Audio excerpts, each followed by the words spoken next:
जब जब पुनरावृत्ति होगी तब तब तुम्हारा पुनर्जन्म होगा। और पुनर्जन्म एक बार नहीं, एक जीवन में 1000 बार भी पुनर्जन्म होता है। एक व्यक्ति एक ही जन्म में 1000 बार पुनर्जन्म लेता है, 1000 बार।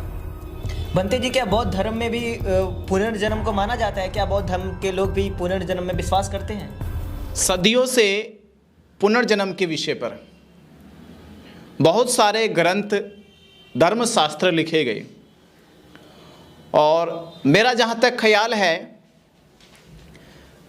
कि संसार में बहुत कम पुस्तकें होगी जिनमें पुनर्जन्म का जिक्र नहीं हुआ। जैसे सर्वप्रथम कुरान है, कुरान में पुनर्जन्म का कोई मत नहीं है, कोई मान्यता नहीं है। पर भारत में जितने हिंदू शास्त्र लिखे गए या हिंदू शास्त्रों के बाद बौद्ध शास्त्र लिखा गया, जैन शास्त्र लिखे गए और भी दर्शन शास्त्र लिखे गए, अधिकांश दर्शन शास्त्रों में पुनर्जन्म की चर्चा हुई है। बौद्ध धर्म को लेकर भी ये सवाल अक्सर बौद्ध भिक्षुओं से और उस समय बुद्ध से भी पूछा गया। बुद्ध से भी पूछा कि हे तथागत, क्या आपकी खोज में क्या आपने भी पुनर्जन्म को जाना है?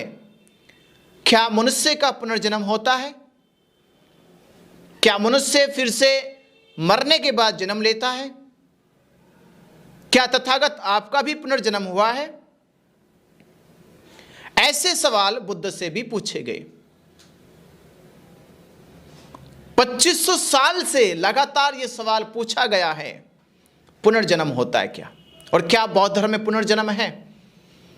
और भारत में बहुत सारे बौद्ध भिक्षु, बौद्ध आचार्य या बौद्ध धर्म के शास्त्रीय आचार्य, अक्सर मैंने सुना है वो भी पुनर्जन्मों का बड़ा बोलबाला करते हुए मंचों पे देखे गए। वो भी कहते हैं कि बुद्धिज्म में, बुद्ध की विचारधारा में या बुद्ध के द्वारा दिए गए संदेश में पुनर्जन्म होना है। आप अगले जन्म में फिर जन्म पाओगे,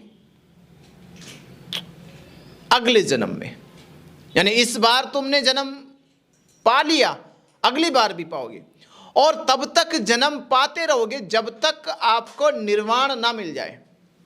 निर्वाण ही तुम्हारे जन्म मरण की मुक्ति का मार्ग है, रास्ता है। और बुद्ध के बाद मुक्ति, यहां जन्म मरण से मुक्ति बुद्ध के बाद कुछ नाम मात्र लोगों को शायद मिली हो, क्योंकि सिद्धार्थ के जीवन में भी कथा है। ऐसी एक कथा गढ़ी गई कि सिद्धार्थ गौतम 500 जन्मों के बाद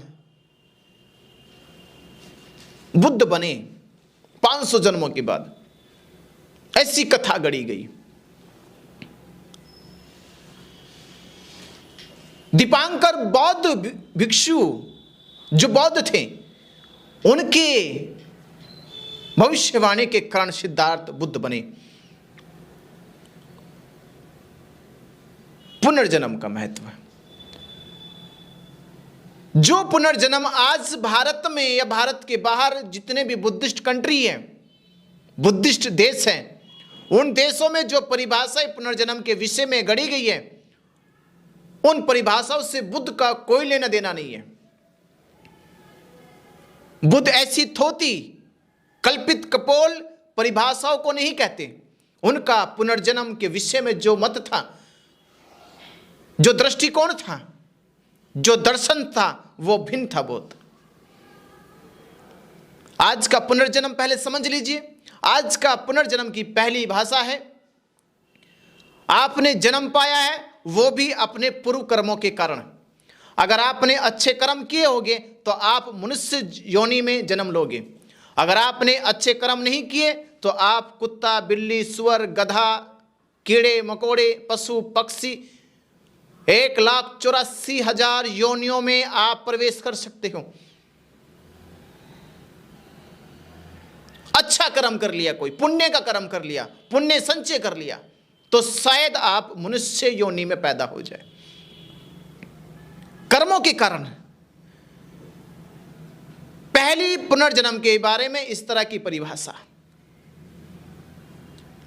आप अपने कर्मों के कारण जन्म पा रहे हो। ऐसे मतांतरवादियों से, ऐसे शास्त्रवादियों से, ऐसे परिभाषा को गढ़ने वाले मिथ्ये धर्म प्रचारकों से मेरा कहना है,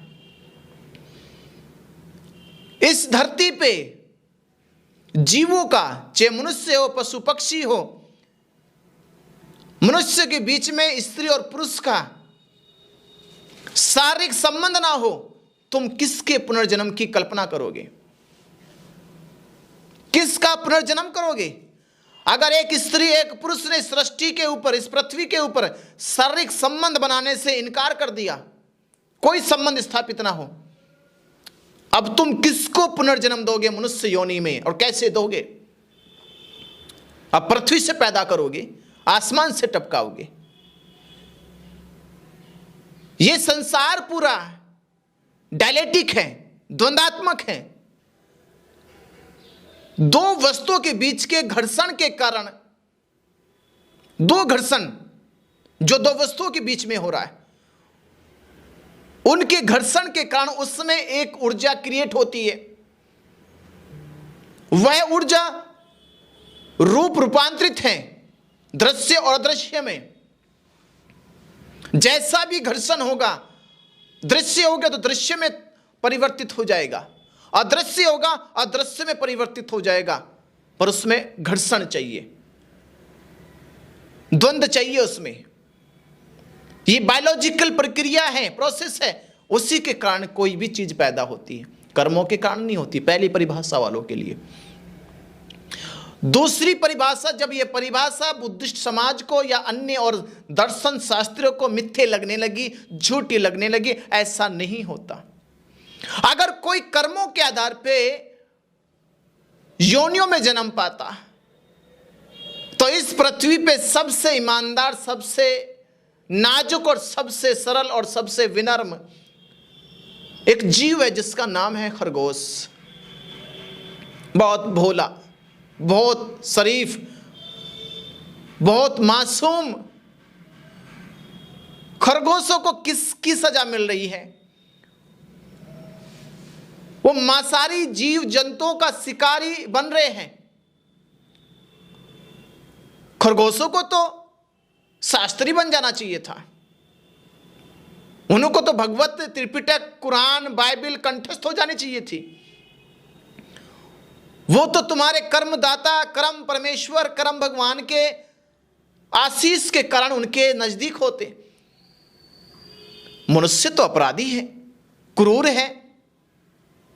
मनुष्य में तो उतनी बुराई, उतनी तो जीव जंतु में भी नहीं है। जीव जंतु तो अपनी नैसर्गिकता के कारण अपराध करते, अपनी नैसर्गिकता के कारण। ध्यान देना, जीव जंतु अपराधी है अपनी नैसर्गिकता के कारण, यानी अपनी प्रकृति के कारण। अपनी प्रकृति, उनकी प्रकृति ऐसी हो गई। मनुष्य की प्रकृति अपराधिक नहीं है, फिर भी अपराध करता है। कोई भी जीव जंतु संसार का, पशु हो या पक्षी हो, वो अपराध कर रहा है, वो हत्या कर रहा है, वो किसी जीव को नुकसान पहुंचा रहा, वो उसकी नैसर्गिकता है, उसकी प्रकृति बन गई है। पर मनुष्य की नैसर्गिकता ऐसी नहीं है, मनुष्य की प्रकृति ऐसी नहीं है, फिर भी मनुष्य अपराधी है। मनुष्य की योनि कैसे श्रेष्ठ हो सकती है? बुद्धिज्म का पुनर्जन्म, जब ये मिथ्ये परिभाषाएं गढ़ी गई, इससे पर्दा उठाने के लिए इन्होंने थोड़ा सा एक कदम आगे चले। इन्होंने ये कहा, पुनर्जन्म मरने के बाद नहीं होता, पुनर्जन्म इसी जन्म में भोगना पड़ेगा। यानी मरने की कोई आवश्यकता नहीं है।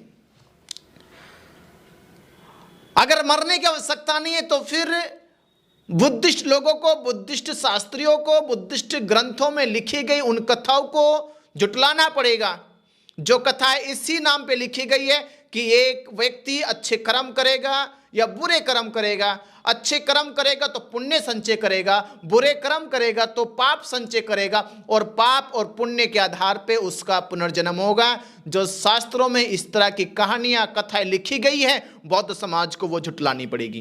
पहले तो ये, तब कहना पड़ेगा कि बौद्ध धर्म में पुनर्जन्म की परिभाषा इसी जन्म के कर्म द्वारा भोगा गया परिणाम है। तब वो कहानियां या वो कथाएं गढ़नी पड़ेगी। तो पहले तो आपको वो कहानियां कथाएं झुटलानी पड़ेगी। जो कथा कहानियां है तुम्हारे शास्त्रों में तुम्हें ये समझाया गया कि तुम्हारे पुनर्जन्म के कर्म ही तुम्हारे इस जन्म का परिणाम है, और इस जन्म के कर्म तुम्हारे अगले जन्म का परिणाम है। तो पहले तुम्हें ये कहानियां झुटलानी पड़ेगी। और इन दोनों परिभाषाओं से तुम्हारा जन्म पूर्व कर्म का परिणाम हो, या इस जन्म के अगले जन्म का परिणाम हो, या इसी जन्म में तुम्हारे द्वारा किया गया अच्छा बुरा कर्म का परिणाम हो, इन दोनों परिभाषाओं से बुद्ध की परिभाषा बिल्कुल भी मेल नहीं खाती। कोई संबंध नहीं है, कोई समानता नहीं है। बुद्ध ऐसे परिभाषाओं को पुनर्जन्म की परिभाषा नहीं कहते। बुद्ध की पुनर्जन्म की परिभाषा है चेतसिक कर्म। बुद्ध का जो पुनर्जन्म है वो चेतसिक है, कायिक नहीं है। ये ध्यान देना। पहले तो ये दो चीजें पहले ध्यान देना। बुद्ध का जो पुनर्जन्म की परिभाषा है वो कायिक नहीं है, वो चेतसिक है। चेतसिक, चेतसिक का अर्थ है यानी तुम्हारे द्वारा तुम्हारे चित्त में जो विचार उत्पन्न हो रहा है, या जो संस्कार तुम्हारे मन में बन रहा है, या जो अविद्या तुम्हारे मन में घर बना रही है, उस अविद्या का, उस विचार का, उस संस्कार का जब जब पुनरावृत्ति होती है, जब जब पुनरावृत्ति होगी, जब जब पुनरावृत्ति होगी, तब तब तुम्हारा पुनर्जन्म होगा। और पुनर्जन्म एक बार नहीं, एक जीवन में 1000 बार भी पुनर्जन्म होता है। एक व्यक्ति एक ही जन्म में 1000 बार पुनर्जन्म लेता है। 1000 बार। एक व्यक्ति 1000 से भी ज्यादा पुनर्जन्म लेता है, और एक व्यक्ति एक जन्म में एक भी जन्म नहीं लेता। बुद्ध का पुनर्जन्म की परिभाषा ऐसी है। बुद्ध कहते हैं जब मनुष्य अपने चेतसिक विचारों को, संस्कारों को जब बार बार उसे पुनरावृत्ति करता रहता है। उदाहरण तौर पे, जैसे आपको कोई मिठाई पसंद है, आपको रसगुल्ला खाना पसंद है, किसी को गाजर का हलवा खाना पसंद है, किसी को रसमलाई खाना पसंद है। आपने रसगुल्ला खाया, बड़ा स्वादिष्ट लगा। गाजर का हलवा खाया, बड़ा स्वादिष्ट लगा। रसमलाई खाई, बड़ी स्वादिष्ट लगी। स्वाद चख लिया आपने, अनुभूति कर ली, उसको जान लिया कि रसगुल्ले का स्वाद क्या है, गाजर के हलवे का स्वाद क्या है, रसमलाई का स्वाद क्या है। यह आपने जान लिया, समझ लिया, अनुभव कर लिया। पर अगले दिन फिर से लालसा जगी, इच्छा बढ़ी, उत्सुकता जगने लगी। हलवाई की दुकान देखी, मिष्ठान के भंडार देखे, और मन में कौतूहल, लालच, महत्वाकांक्षा, इच्छाएं पनपने लगी। आज फिर रसगुल्ला खाना है, आज फिर गाजर का हलवा खाना, आज फिर रसमलाई खानी है। तुमने जब ऐसा सोचा, जब तुम्हारे चित्त में फिर से उसी विचार की, जो विचार तुम्हारा कल घटित हो चुका था, कल तुम वो सब कुछ कर चुके थे जो उसका स्वाद ले सकते थे, तुमने फिर दोबारा घटित किया, ये तुम्हारा पुनर्जन्म है। तुम बार बार वही काम कर रहे हो जो तुम कर चुके हो, जो किया जा चुका है। जब जब मनुष्य किसी कार्य को, किसी विचार को, किसी भी चेतसिक क्रिया को बार बार करने का अभ्यास करता है, वह उसकी पुनर्जन्म पुनरावृत्ति है। कर्मों की पुनरावृत्ति होना ही तुम्हारा पुनर्जन्म है। तुम बार बार पुनर्जन्म ले रहे हो, पुनरावृत्ति हो रही तुम्हारे विचारों की। बुद्ध कहते अब ये तुम्हारा परिणाम है, यही तुम्हारे पुनर्जन्मों का परिणाम है कि तुमने जैसा कर्म करा है, तुमने जैसा कर्म करा है, तुम उसी को भोग रहे हो। भोगना क्या है? कुछ लोग कहते हैं भोगने का अर्थ होता है कि तुमने किसी को सताया है, तुमने किसी को मारा है, तुमने किसी का कत्ल करा है, तुम्हारा भी ऐसे कत्ल होगा। नहीं, तुम्हारा कत्ल नहीं होगा, तुम्हें सताया नहीं जाएगा, तुम्हें रुलाया नहीं जाएगा। ये तुम्हारा परिणाम नहीं है, ये तुम्हारा भोगना नहीं है। तुम्हारा भोगना है, तुमने जो कर्म शुरू कर दिया उसी कर्म में लीन रहना, ये तुम भोगोगे। तुमने झूठ बोलना शुरू कर दिया, तुम जिंदगी भर झूठ बोलते रहोगे, ये झूठ को भोग रहे हो, क्योंकि तुमने झूठ के अतिरिक्त उसके अलावा कुछ और जाना ही नहीं है। तुम झूठ को ही भोगते रहोगे, ये तुम्हारा कर्मों का परिणाम है। तुम्हें कोई सताएगा नहीं, तुम्हें तुम्हारा चित्त ही सता रहा है तुम्हें कि तुम झूठ के अतिरिक्त कुछ और जान ही नहीं पाए, ये भोगना तुम्हारा। एक कसाई रोज पशुओं को मार रहा, लोग सोचेंगे कि लोग उसको भी मारेंगे, कितने मुर्गे उसको मिलके मारेंगे, कितने बकरे उसको मिलके मारेंगे, कितने गाय भैंस मिलकर उसको मारेगी। अरे उसने अपने जन्म में हजारों पशु पक्षी काट डाले, कितनी बार कटेगा वो? उसको कोई नहीं काटेगा, बल्कि उसने जो काटने की क्रम बनाया है वो रोज नित्य करेगा। वो भूल गया संसार में कि इसके अतिरिक्त भी कुछ और कर्म है, रोज वही भोग रहा। उसके जीवन में बस वही सड़ा गड़ा, वही खून रक्त हड्डी मांस है, रोज वही दिनचर्या उसकी, वही भोग रहा। इतना खूबसूरत संसार, इतना बड़ा संसार है, संसार में और भी कुछ करने को है, उसके अतिरिक्त उसे और कुछ नहीं मालूम, बस उसे वही करना है। मुर्गे बकरे ही काटने हैं, खून में हाथ सने रहने उसके, ये भोगना उसका। तुम जो कार्य कर रहे हो उस कार्य को जब उसमें लीन हो जाते हो, उसी को करते रहते हो, वो तुम्हारा भोगना है, क्योंकि तुम उसी को सत्य मान लिए, तुम उसी पे आसक्त हो गए, तुमने उसी को शाश्वत मान लिया, उसके अतिरिक्त संसार में कुछ और नहीं है। जब तुम ऐसा सोचते हो, ऐसा करते हो, ये तुम्हारा परिणाम का भोगना है। और निर्वाण है, बुद्ध कहते हैं निर्वाण का अर्थ है इससे मुक्ति पा लेना, इन दोनों चीजों से मुक्ति पा लेना। ना विचारों की बार बार पुनरावृत्ति होगी, और जब पुनरावृत्ति नहीं होगी तो उसका परिणाम भोगना नहीं पड़ेगा। दोनों से मुक्त हो जाना निर्वाण है।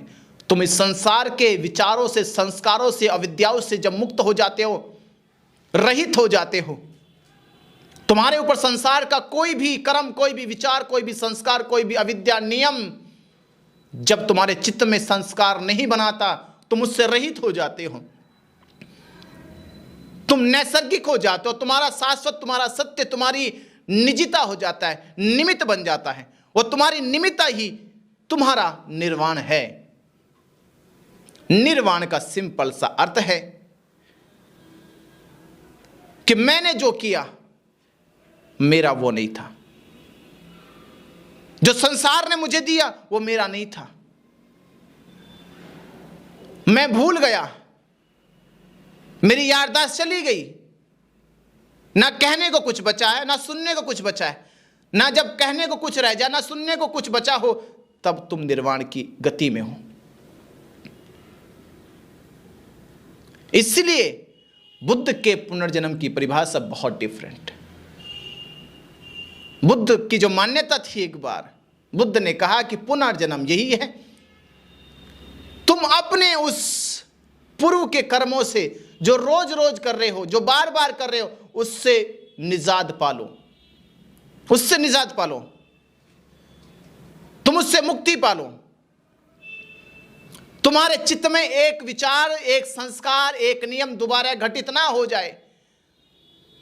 जब कोई विचार तुम्हारे मन में दोबारा घटित ना हो, दोबारा इच्छा जिंदा ना रह जाए, महत्वाकांक्षा तुम्हारे भीतर पैदा ना हो, तब तुम्हारा कोई पुनर्जन्म होगा, और पुनर्जन्म अंतिम परिणाम है निर्वाण का।